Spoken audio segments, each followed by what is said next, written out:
Gail King, out of pocket for that shit. Way out of pocket. What do you gain from that? I swear to God, we the worst. We the fucking worst. We expect more from you, Gail. Don't you hang out with Oprah? Why y'all attacking us? Mode 1. You ain't coming after fucking Harvey Weinstein asking them dumbass questions. I get sick of y'all. I want to call you one. Is it okay if I call her one? Funky dog head bitch. How dare you try to tarnish my motherfucking homeboy's reputation, punk motherfucker. Respect the family and back off, bitch, before we come get you. Tops, what up though? This big Snoop Dogg. Here's a message for the people that need to know. I'm a nonviolent person. When I said what I said, I spoke for the people who felt like Gail was very disrespectful towards Kobe Bryant and his family.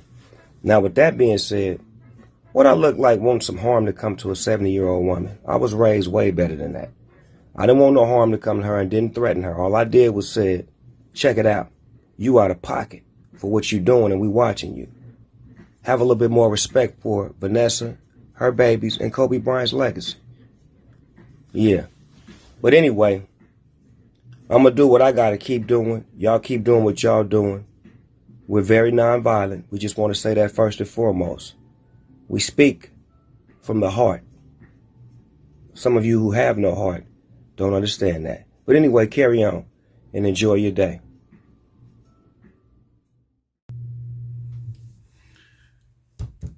Happy Monday to you. Hope everybody had a good weekend. I want to say to my Patreon subscribers, we had a great live stream on Saturday, didn't we? After I implemented my new rules, we had a great live stream. I was really happy how things went with that live stream. 1 week from tomorrow is my birthday. Keep that in mind. I accept all gifts. You can send gifts through PayPal. Yeah, my birthday. I'll be 57 years old a week from tomorrow. 1 week from tomorrow, I'll be 57 years old. And it's interesting. I think I mentioned this a couple times before. Me and my fiance have an interesting birthday connection. Her birthday is literally the day before mine. Yeah, her birthday is March 2nd. My birthday is March 3rd. So as long as we together, we will always be celebrating each other's birthday back-to-back days. Yeah, her birthday is a week from today, and my birthday is a week from tomorrow. She'll be 29 a week from today. Yeah, she'll be 29, and I will be 57. Now, normally, if you've been following me ever since I got on YouTube back in April of 2017, I stay away from celebrity talk, probably at least 95% of the time. I don't like to talk about stuff to do with what celebrities are doing with their personal life and love life and sex life. There's been some exceptions. Like I remember one time, off the top of my head, I did a video in response to something Sanaa Lathan said about black people in marriage that I didn't like. I can't remember what she said, but she said something that I totally disagree with.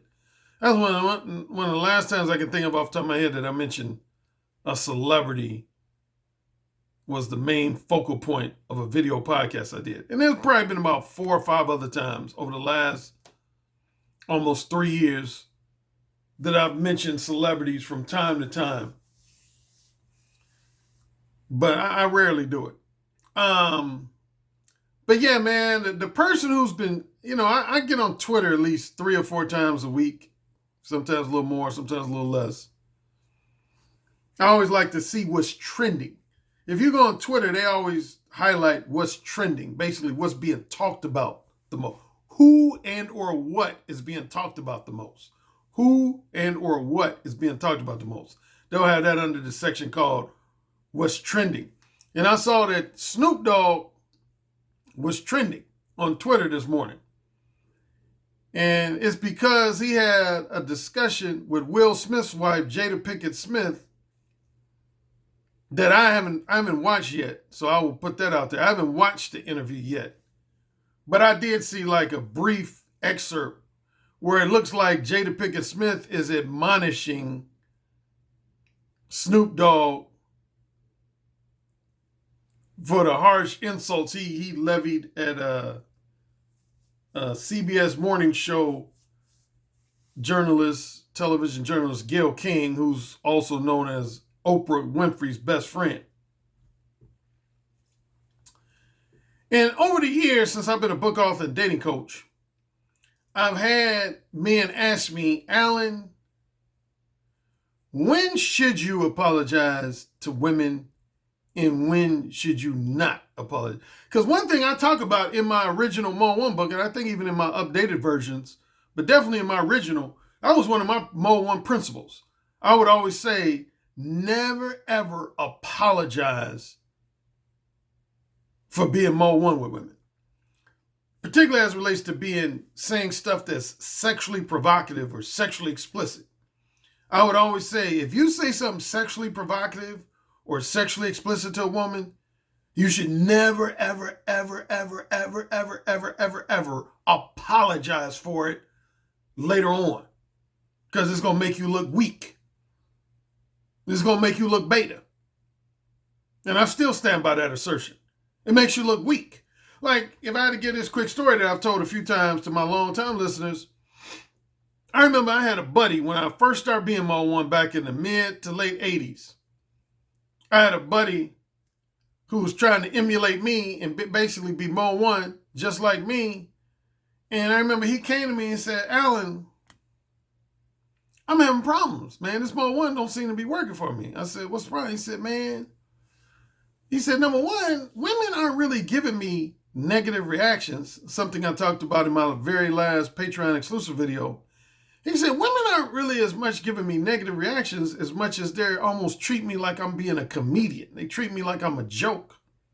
They're almost like kind of laughing at me. They're behaving like they're more amused by me in my Mo 1 behavior than they are aroused or intrigued by me. And I said, give me examples of some things you've said to women.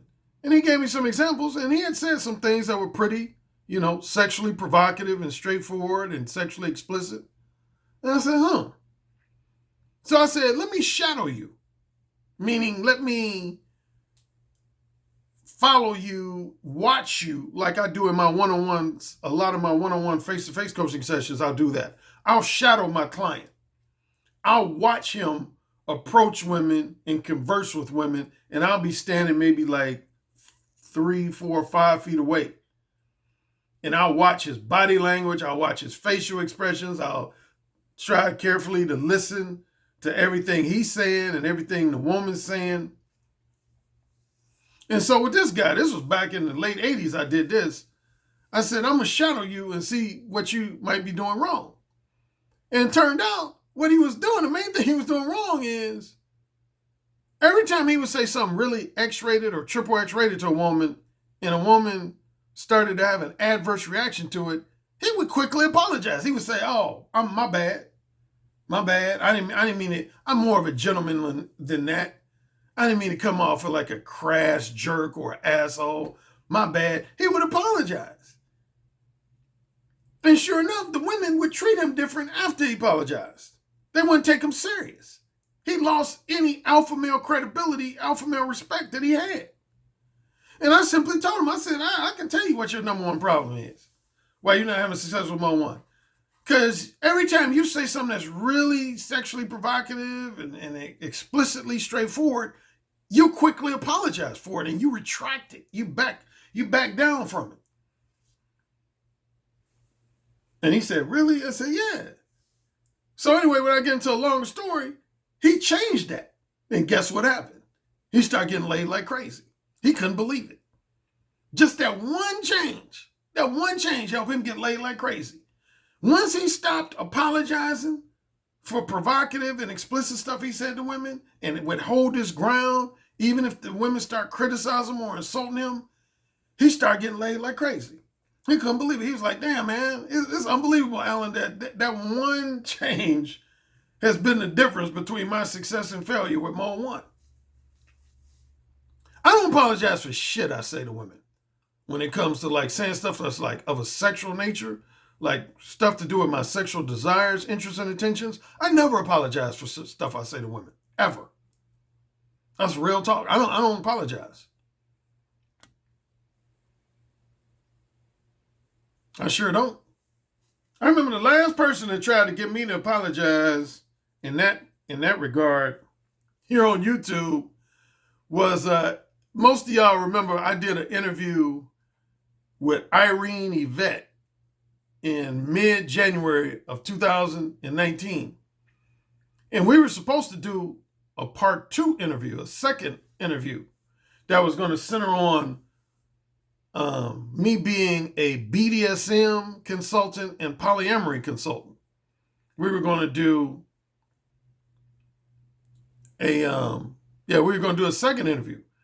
And I basically wrote her an email telling her in so many words, I can't remember my exact words, but essentially I told her, I said, if we do a second interview that centers around BDSM and polyamory, number one, I'm going to be using a lot of X-rated language.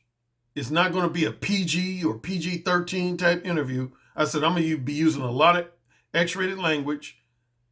And even more specifically, I told her, I said, I'm going to be trying to verbally dominate you and get your pussy wet. I told her that in an email. I said, I'm going to be trying to verbally dominate you and get your pussy wet. And she wrote back, saying, my husband read this email and he doesn't approve of this. And unless you apologize, I'm going to have to cancel the interview. And I was like, cancel the interview. I said, I'm cool with the interview being canceled. And so we never had that second interview. But I wasn't going to apologize for anything I said in that email. No. And I've had a handful of women over the years that have wanted to do either audio podcast and or video podcast with me, but they would try to tell me in so many words that they wanted me to use clean language and basically give them a PG interview. And I always tell them, I say, if the subject matter has to do with sex, I ain't gonna give you no PG interview. If we're talking about something to do with like verbal seduction, erotic dirty talk, sex in general, BDSM, erotic domination and erotic submission, polyamory, I ain't gonna give you no PG interview.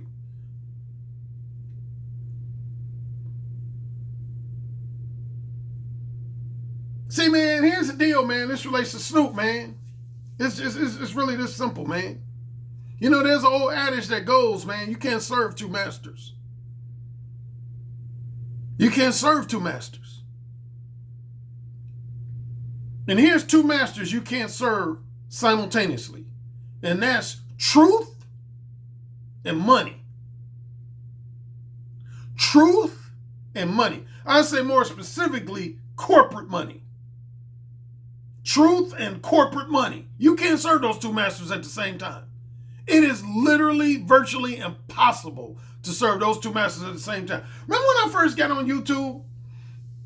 I was talking about some of the differences that me and my brother had, because a lot of people think me and my brother, because we're brothers, we agree on everything. And I've always pointed out that that's not true.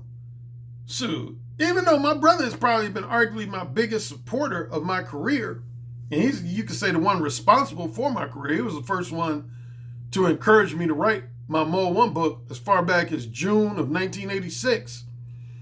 But me and him have had some differences over the years. Like one of the biggest things I pointed out when I first got on YouTube, I said my brother has always wanted me to be more of a mainstream type men's dating coach. A mainstream and less profane, less sexually explicit men's dating coach. Like, for example, my YouTube video podcast. My brother hates, if there's at least two types of YouTube video podcasts my brother can't stand, is my video podcast where I use a lot of profanity and sexually explicit language. And number two, the ones where I have a lot of harsh, profane admonishments of other men. He don't like those. He don't like he's not a fan of those video podcasts of mine. And he's told me he don't care for them. He would rather me be a more conventional, palatable to the ears, mainstream type man's dating coach. Because he feels like that's where the big money is, which for the most part is true. I pointed out a number of times, that's where the money is, man. If you want to make big money in anything in life, you got to go to the corporate money. You got to go to the corporate money. But here's the problem. Once you go for the corporate money, it's going to be at minimum extremely challenging and at maximum flat out impossible for you to be a real, raw, bluntly straightforward, truly authentic person. And everybody who follows me knows I'm all about authenticity. I'm all about authenticity. That's what Mode 1 is. Mode 1 is simply about being a combination of boldly confident, straightforwardly honest, straightforwardly and unapologetically honest, and just super duper real, raw, authentic. That's essentially what Mode 1 is about. Like, again, most people think Mode 1 is about overnight, how to get laid quick seduction technique. No, that's not what Mode 1 is about. Mode 1 is about becoming boldly confident, unapologetically and straightforwardly honest, particularly when it comes to expressing your romantic desires, interests, and intentions to women, or your strictly sexual desires, interests, and intentions to women, and being just a real, raw, authentic type dude. In other words, there's not a phony bone in your body. There's not a phony or disingenuous bone in your body. You're an ultra authentic motherfucker. If you're trying to earn corporate money, you can't be that way. Again, I would say it's virtually impossible to be that way. And this is the dilemma that Snoop Dogg finds himself in. See, from the time Snoop Dogg came on the scene, man, he's prided himself as having this street thug persona, being a nigga who speaks his mind. But guess what happened along the way? He starts slowly but surely, it didn't happen overnight, but slowly but surely, Snoop Dogg started becoming mainstream. He started becoming mainstream.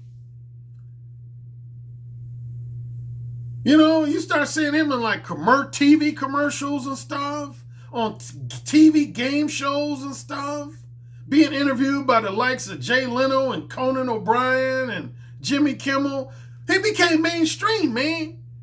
Again, man, you can't be a truly ultra real motherfucker and be mainstream at the same time. It is virtually impossible. And that's why Snoop Dogg finds himself in this mess. See, the Snoop Dogg you heard criticizing Gayle King, that was the real, authentic Snoop Dogg. That was the real, authentic Snoop Dogg. Because his emotions of anger kind of overtook his personality. And, you know, to me, that was the real Snoop. The Snoop you heard harshly criticizing and insulting Gayle King was the real Snoop. The Snoop you see in a pot doing all this apologizing and shit, that ain't the real Snoop. That's the Snoop that doesn't want to lose money. That's the Snoop Dogg that doesn't want to lose money, that wants to keep that corporate money. See, that's what happens. Somebody put it in his ear. They say, hey, man, unless you apologize, ain't nobody gonna want to have you on no major mainstream TV show no more. Ain't nobody gonna want to have you in no mainstream movie anymore. You ain't gonna do no TV commercials no more. You better get your ass out there and start apologizing if you want to keep that corporate money. I remember Eddie Murphy was bold enough to admit this back in the 80s, as far back as the 80s. I remember Eddie Murphy said one time, he said, they was asking him in an interview, did he like being a movie star? And he said, yes. He said, there's a lot of things I like about being a movie star. You know, I got I'm more well known. I make a lot of money. There's a lot of, I'm get more attention from women. He said, so without doubt, there's a lot of things I love. I'm paraphrasing. These weren't exactly I'm paraphrasing, but essentially he said, there's a lot of things I love. But he said, here's the biggest challenge or downside of being a movie star, particularly for a major studio. He said, for all practical purposes, you are the movie studio's bitch. He actually said that. He said, for all practical purposes, you're the movie studio's bitch. And what he went on to say, I don't remember the exact words, but basically what he went on to say is everything I'm talking about. He was basically like, when you're a mainstream box office movie star, you can't really be your real, true, authentic self 24/7. You can't. If you do an interview and you say something that the movie studio feels is inappropriate, they're going to force you to apologize. They're going to force, like, his main movie studio he used to work for when he first started becoming famous was Paramount.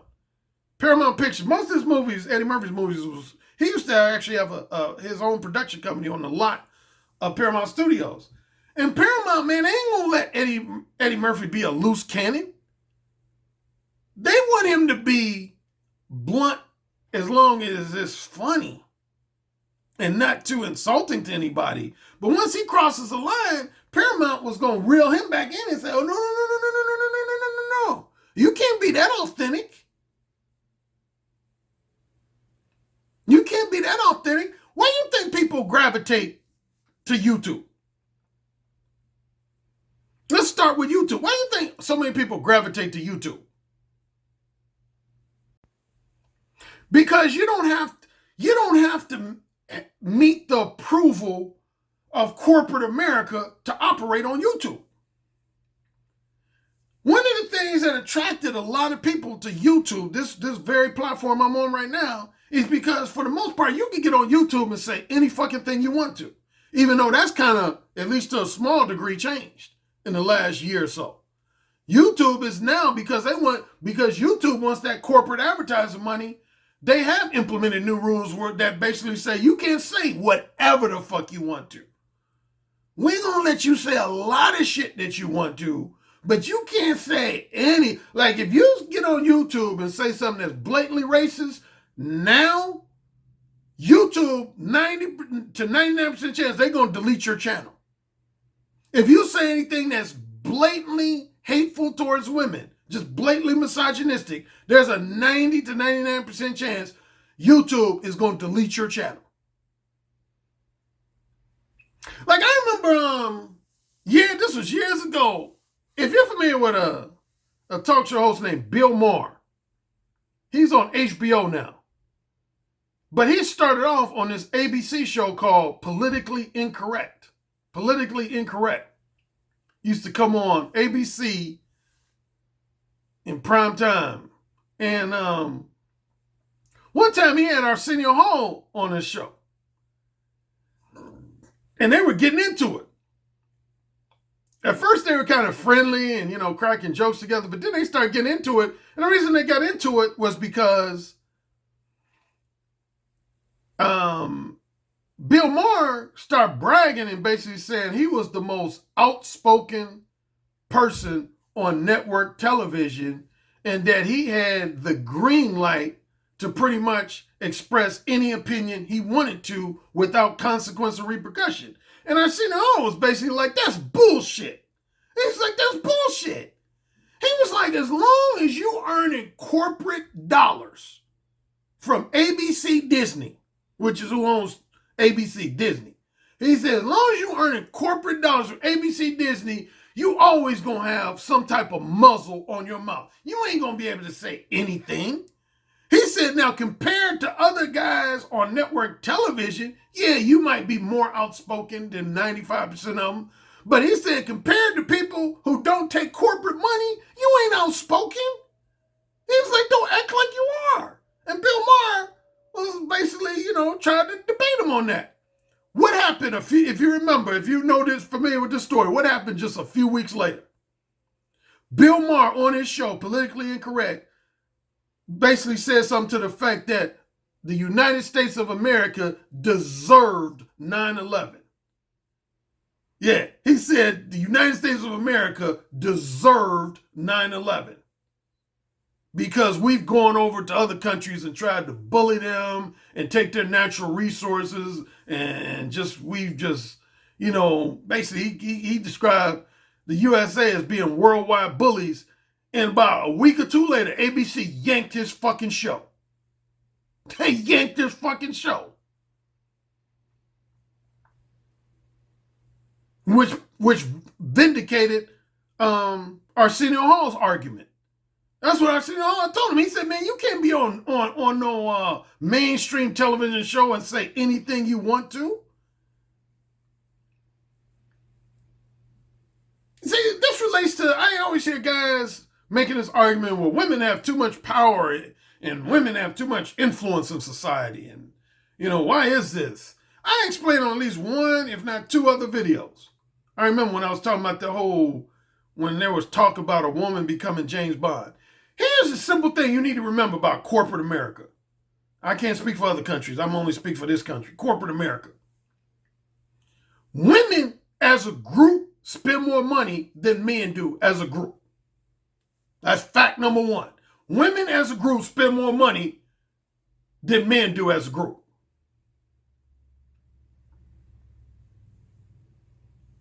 Somebody calling me. And so I said basically in at least one previous video, corporate America's always going to play up to women because they spend more money. They spend more money on consumer goods and services. It ain't that per se that corporate America favors women as much as corporate America favors money. It's just like the entertainment industry. A lot of people try to say, well, the entertainment industry, they favor women. No, they don't. They don't favor women. They favor money. And if women are spending the most money, then by virtue, they're going to favor them. Entertainment, all as factions of corporate America favor money. Period. They don't like to piss off women because they know that if you piss off women, that's going to cause them to do what? Not spend as much money. Corporate America don't want women to ever pull back on spending money. They don't want anybody to pull back on spending money, men or women. But because statistically women spend more money than men do, they don't favor women. It's going to look like they favor women, but really they favor money. So my original point was this, man. You cannot serve two masters, man. You cannot brand yourself as somebody who keeps it real, and be real, call you, brand yourself as somebody who's real and authentic, but at the same time, you're trying to get corporate money. It don't work that way. Life don't work that way. The business world don't work that way. If you want corporate money, you're going to always have to bite your tongue on a lot of shit. You're going to have to bite your tongue on a lot of shit. Real talk. Now, to deal specifically with the Snoop situation, to answer the question, should he have apologized or should he not have had to apologize? I almost have a mixed response to that. Half of me would say, yes, he should have apologized, and half of me would say, no, he shouldn't. I'll start with the part of me that doesn't think Snoop Dogg should apologize. If Snoop Dogg wants to fancy himself a true street thug, a true gangster type, gangsters don't apologize, man. They don't. Gangsters don't say anything. They try never to say anything that they got to apologize for. So now it makes it look like his street thug persona, his gangster persona is fabricated. It's not really real. It's like a character he's playing. Here's the part of me that feels like he actually should have apologized. Because he took it a bit too far when he said, we're going to come get you. We going to come get you. That's basically issuing a life, we will kind of kill you type threat. When you say we going to come get you, that's like saying, bitch, if you don't shut up, we going to find a way to end your life. You can't make a threat like that unless you're ready to back that shit up 100%. You can't make threats like that unless you're willing to back that up 100%, man. Gail fucked up with that question she had about Kobe Bryant, but she didn't fuck up to the point where she deserved to have her life ended. Like, I don't even care for Gail King that much. If you remember, I had a video where I went in on Gail King, even though I'm not no household name or popular celebrity, so she probably wouldn't have cared. But I went in on last year, man, when I was talking about R. Kelly.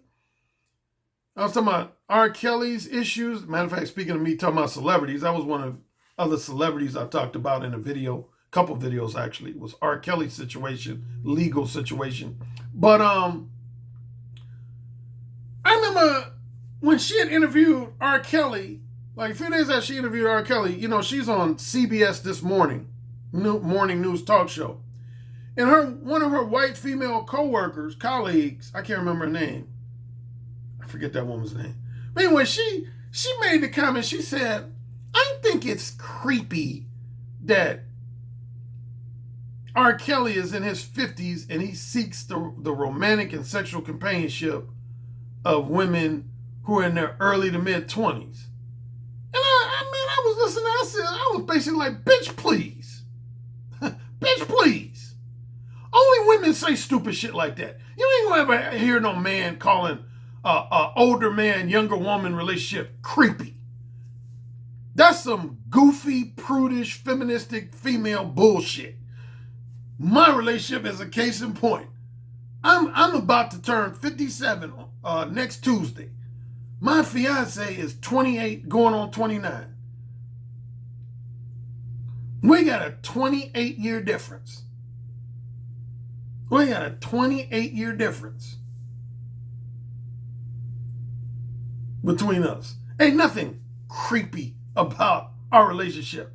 If you got two grown adults, now, you know, R. Kelly's been accused of having sex with women that are 17 and younger. Now, that's inappropriate. That's illegal. That ain't just socially inappropriate. That's illegal. So he deserves criticism on that. But if R. Kelly is messing around with a woman that's 18 years of age or older, and for damn sure a woman that's 21 years of age or older, he is in his right to do that. He is in his right to do that. You're a grown adult. Once you're a grown adult, it ain't no barriers. If you got a man, I don't care if a man is 92 years old and his girlfriend or sugar baby is 22 years old. Ain't nothing creepy about that to me. If his dick works, her pussy gets wet, what's creepy? People need to get out of this whole age-related bullshit. And again, 99% of the time, that's women. You don't hear no men talking about that type of age disparity as creepy. Women are jealous that they can't pull that shit off. You ain't gonna never see no 75-year-old woman with no 25-year-old man unless she's just a super major millionaire and he wants to take advantage of that money. But under normal circumstances, you ain't gonna see no 60-year-old woman with no 28-year-old man. Because younger men ain't attracted, physically and sexually attracted to no woman that damn old. But anyway, that's the one time I went in myself on Gail King, because she co-signed with it. It was mainly her white female colleague who said that, but Gail King co-signed with it. She said something to the fact that, yeah, I agree with that. Yeah, I think men should be dating women their own, close to their own age. That's bullshit. And I tell Gail King to her face. I for damn sure would. But yeah, where Snoop went too far, man, was when, to me, even him calling her a bitch. Yeah, some people would argue that was inappropriate. But to me, that was understandable given the situation. But when he went as far as to say, we'll come get you, basically, to me, that's a life threat. Again, man, one thing you learn, man, you don't issue life threats unless you're willing to follow up on that shit. You don't issue life threats unless you're willing to follow up on that shit. Otherwise, it's going to make you lose credibility.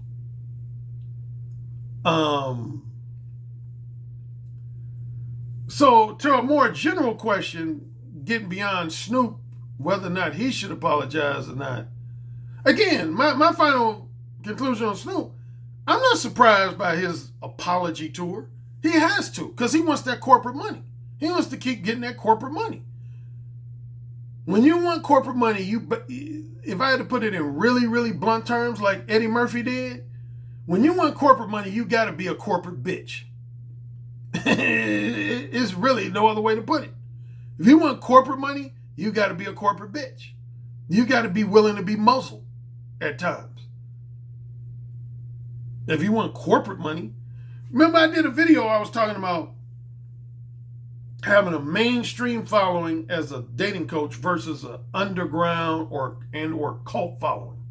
Like I talked about Alpha Male Strategies. Like Alpha Male Strategies, if you notice, Alpha Male Strategies, he has a large underground / cult following, but he doesn't have any mainstream type following. Like Alpha Male Strategies ain't never been interviewed by no major newspaper like the New York Times or the Washington Post or the LA Times or Chicago Tribune. He ain't never been interviewed by no major newspaper. I have. He ain't never had his name featured in no major national magazine like I have. I've been in Essence. I've been in Black Enterprise. I ain't never seen Alpha Male Strategies on no nationally syndicated broadcast radio show like myself. He ain't never been on no local, regional, or national television show, which means he has no mainstream. He doesn't have the attention of any faction of mainstream media. That's the downside. Now, on the positive end, he has, you can't deny, he has a large underground cult following. But what did you notice about Alpha Male Strategies with his second book? Like, I'm going to touch on him for a bit. When Alpha Male Strategies, remember when he first popped on the scene, I didn't agree with a lot of stuff he said. But the one thing I give him credit, at least he was authentic. He was real, raw, and authentic when he was saying, I'm going to do whatever it takes to get women in bed. If that means lying to them, I'm going to do it. If that means misleading and manipulating them, I'm going to do it. If that means toying with their emotions, I'm going to do it. He said, I'm going to do whatever it takes to get these hoes in bed and fuck these hoes asleep. Now, I didn't agree philosophically. I didn't agree with anything he was saying because I don't believe in lying to women and manipulating them. But I respected the fact that at least he was bold enough to be real, raw, and authentic until I read his second dating advice book. If you read Alpha Male Strategies' second dating advice book, you can tell he now wants to be mainstream. That book is so purple pill, it ain't even funny. He wants to be mainstream now. Now he's saying don't lie to women. Now he's saying don't mislead and manipulate women. Now he's saying don't toy with women's emotions. He's basically contradicting everything he said back in late 2017 and pretty much all of 2018. His second book pretty much contradicts almost everything he said. He doesn't even use the sleazeball tag anymore. That was his main thing. He used to say, I'm a sleazeball and I'm proud of it. He used to call his listeners and followers the sleazeball gang. He's gotten away from that shit because he said, I speculate, I don't know this for a fact, but I speculate that one of his public relations people or managers or whoever giving him advice, they say, hey man, if you want to be more mainstream, you can't be promoting that sleazeball shit.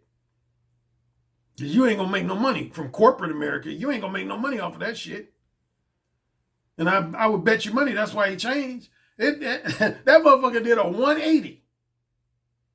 Almost did a 180 from when he first came on the scene to the publishing of his second book. I ain't never did a 180 like that, man. You ain't going to never catch me doing a 180 like that. But when should you apologize? Here's no one time where I always say you're in the right to apologize to a woman.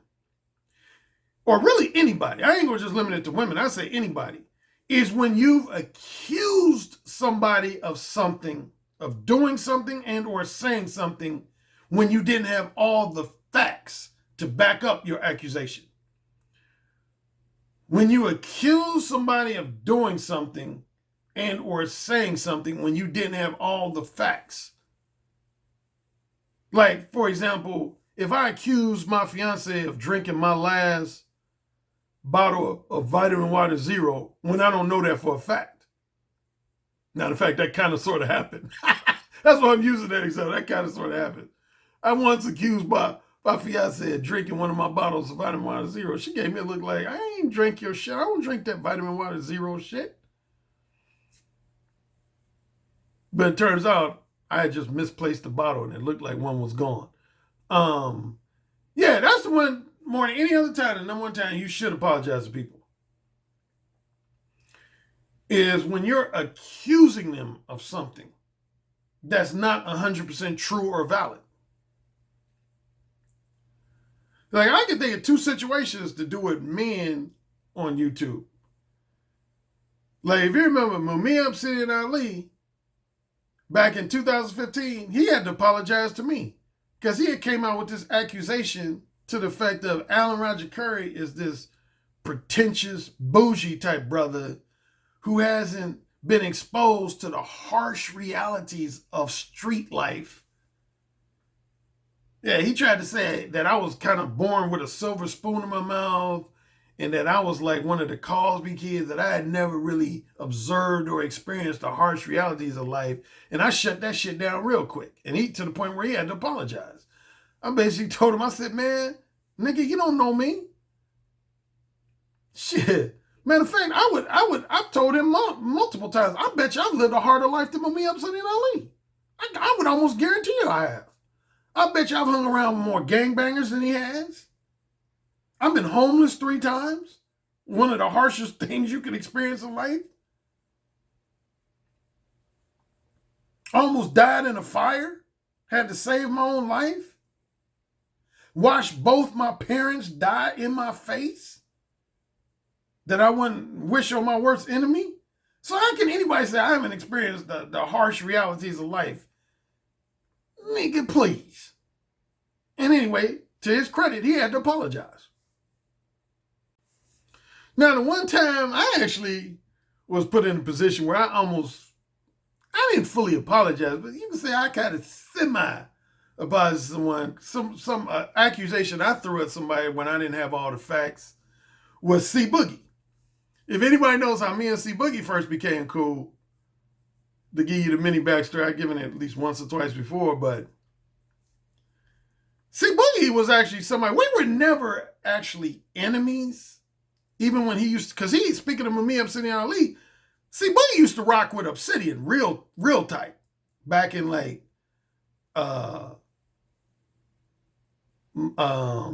most of just about, I want to say just about all of 2018. Yeah, most of 2018, C Boogie used to rock with Obsidian. And when he was rocking with Obsidian, he would kind of take little jabs, minor jabs at me at times. And like one time, he took a jab at me saying that I was this select brother. Shout out to Ron Wills, that's his term, select versus non-select. He said something to the fact that Alan Roger Currie is a select brother. And that's why he doesn't go in harshly on black women. And that's why he criticized me in 2 respects, C Boogie. He said I didn't go in harsh enough on black women, that I didn't go in enough on them, and that he didn't feel like I really empathized with the challenges and frustrations of the non-select men and the romantically and sexually frustrated beta males.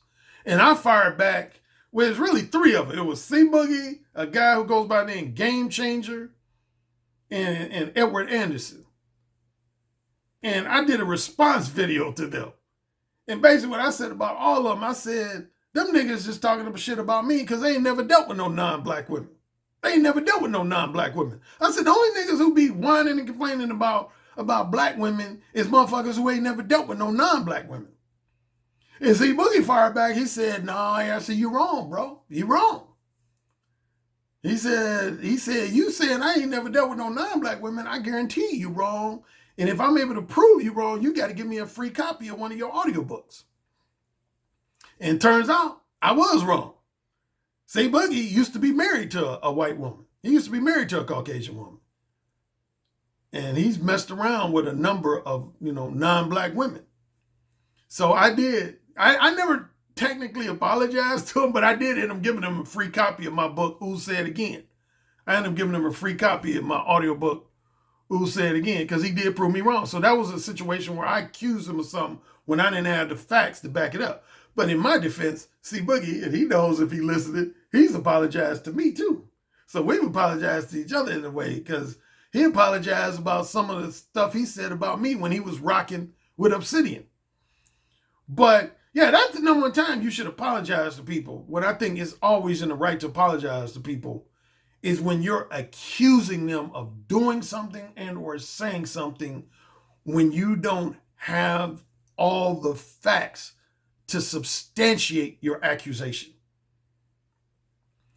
But on the flip side, here's when I don't feel like you should ever apologize to anybody, is if you're just speaking your mind about something.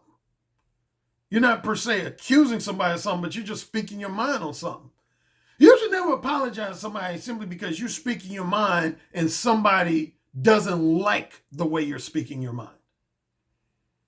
That's when I feel like you should never apologize, is when you're just speaking your truth, speaking your mind about something, or expressing a desire, interest, or intention, and somebody doesn't like what you said or how you said. For example, stuff to do with being Mo 1 or Mo 1 hardcore with a woman. Anytime I've been Mo 1 or more specifically Mo 1 hardcore with a woman, I've never apologized for that shit. Even if a woman like tried to force me to, I don't apologize for being Mo 1 or Mo 1 hardcore with women.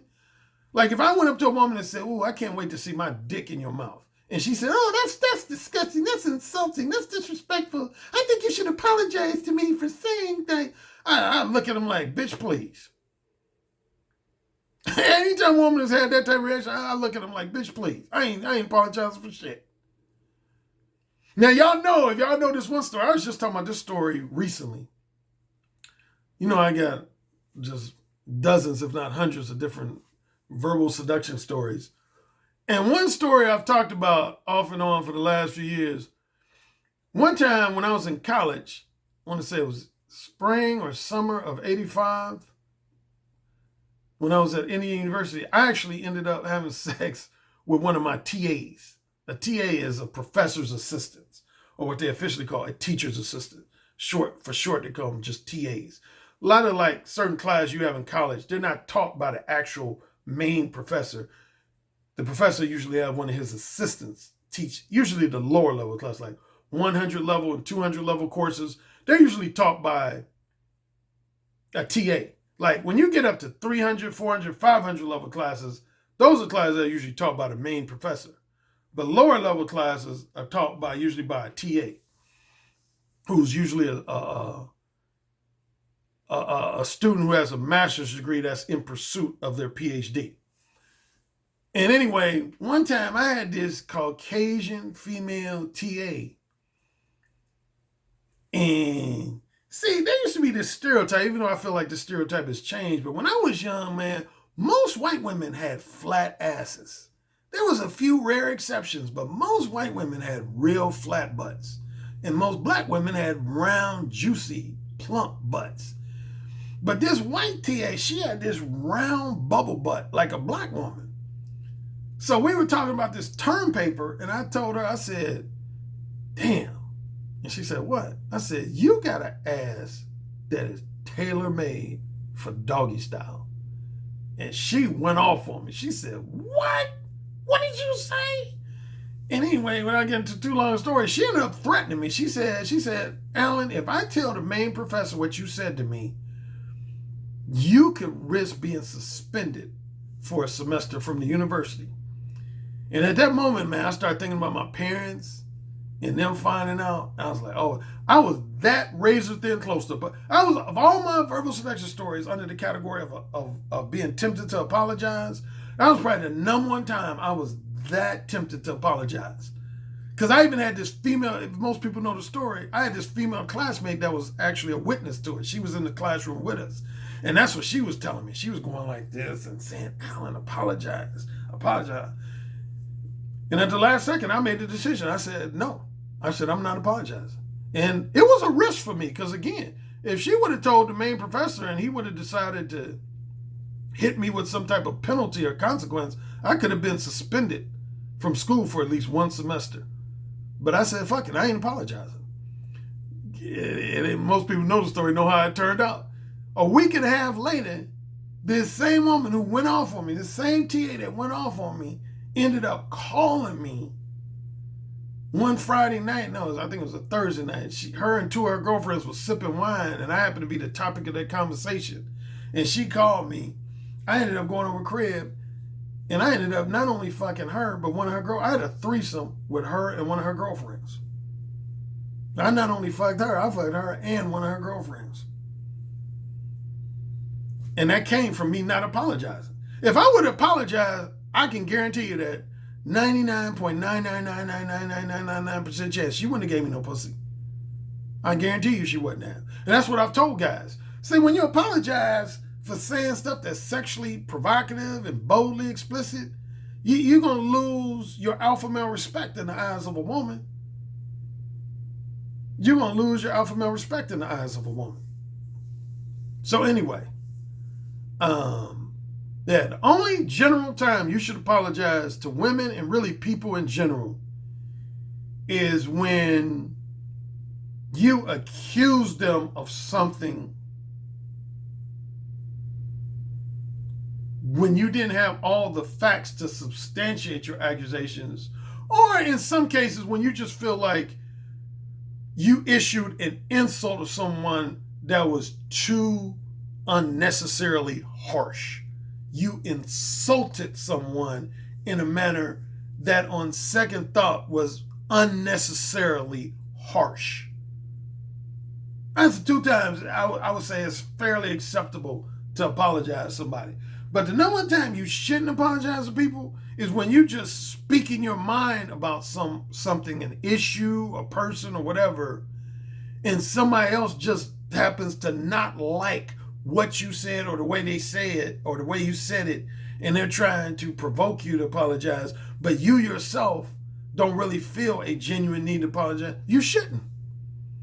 And again, particularly as it relates to being more one with women, I say in my book, man, if you express your romantic desires, interests, and intentions to women, or your strictly sexual desires, interests, and intentions to women in a manner that's really bold, upfront, specific, straightforwardly honest, and even sexually provocative or sexually explicit, here's my thing. Here's my general rule when it comes to apologies.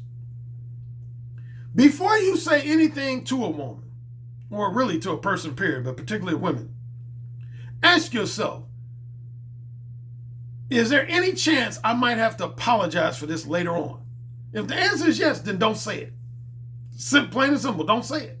Don't ever say anything that you're going to feel that there's going to be a greater than 50% chance that you're going to have to apologize for it later on. I don't say anything to women that I feel like I might have to apologize for it later on unless my emotions just totally take over. See, like, again, going back to Snoop, I think his emotions took over, man, when he started going after Gayle King. He didn't speak objectively or intelligently. He basically allowed his emotions to speak through him. And again, the one area where I felt like he just went too far with his insults of Gayle King is when he said, "We'll come get you." That's a life threat, man. People don't take kindly to life threats. People don't take kindly to that, man.